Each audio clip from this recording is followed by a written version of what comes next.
So I wanted to do a follow-up to that sex and death video because there were a lot of comments, um, questions, and statements and stuff that made me think about what I said in that video. And when I made the video, I wasn't trying to say anything final or anything really specific. I was just I had this thought that there was this Christian dogma, this religious understanding of the sin of sex out of wedlock.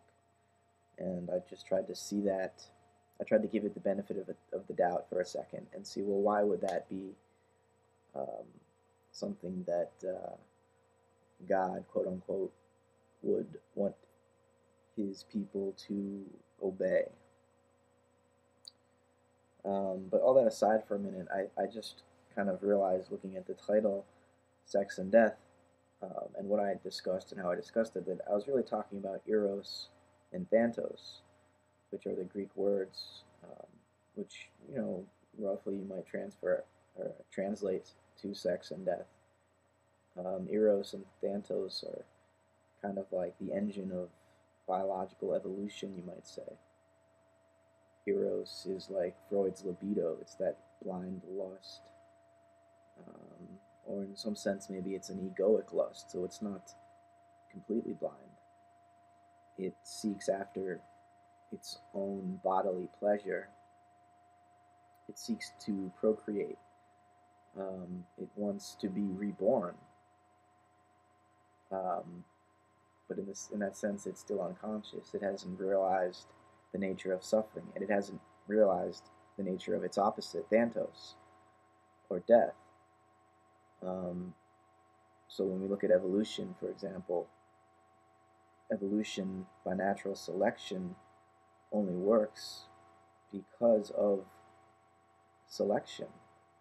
There is a mutation, there is sex, that's Eros, and then there's selection, there's death, that's Thanatos, and they both interact to drive evolution. And I think what I was trying to get at about not having sex unless we're in love is the idea that love is sort of the union of Eros and Thanatos. It's Agape, another Greek word, which is a non-egoic kind of love. It's a totally transcendent love that doesn't have an object which is separate from the subject that's loving. The lover and the beloved are the same thing. And if we're not able to do that when we have sex, I mean, we might be able to do it on a bodily level, but what about on an emotional level, a cognitive level, a spiritual level? Are we able to go into the sexual situation as a whole human being?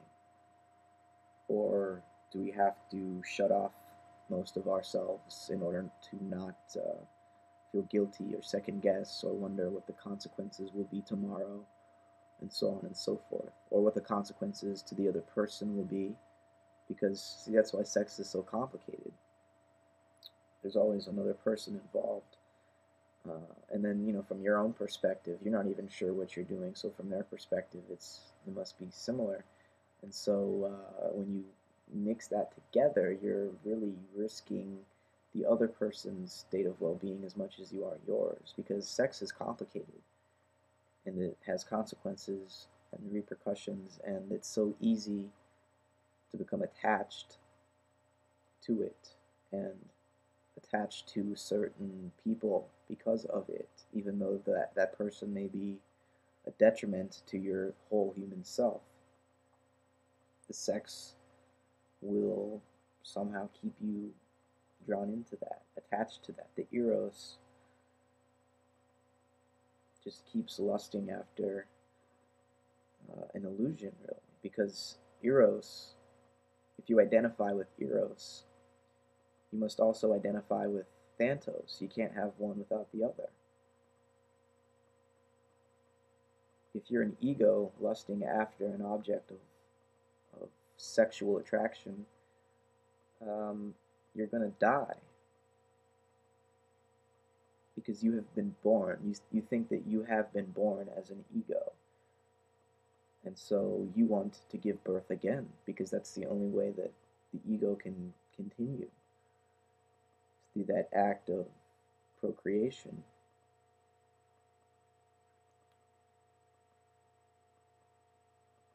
But the ego itself is going to die, and so that desire to create again is not a creation of the ego.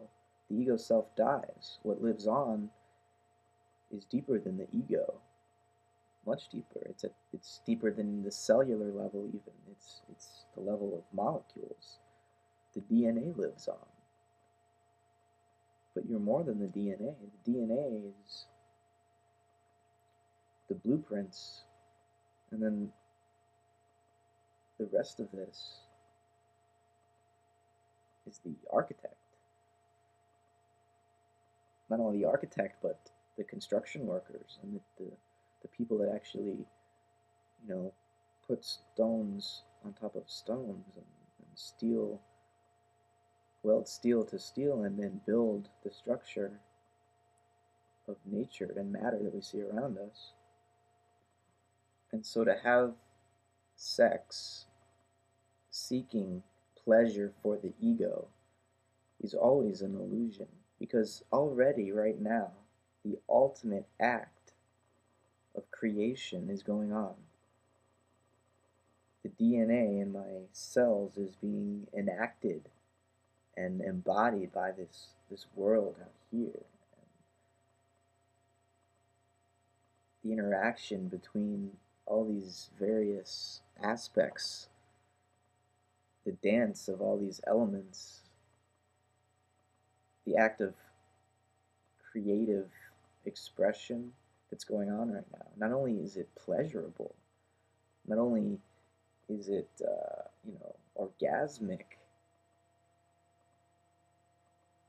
it's so profound that we miss it.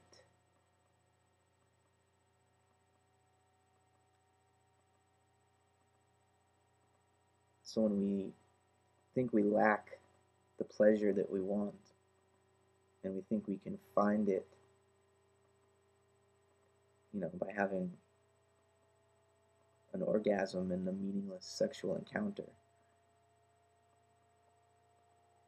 it's just an illusion. I'm not saying it's wrong, it's just not real, first of all, and it's not what I think we really want. It's not what I really want, though I may at times forget that.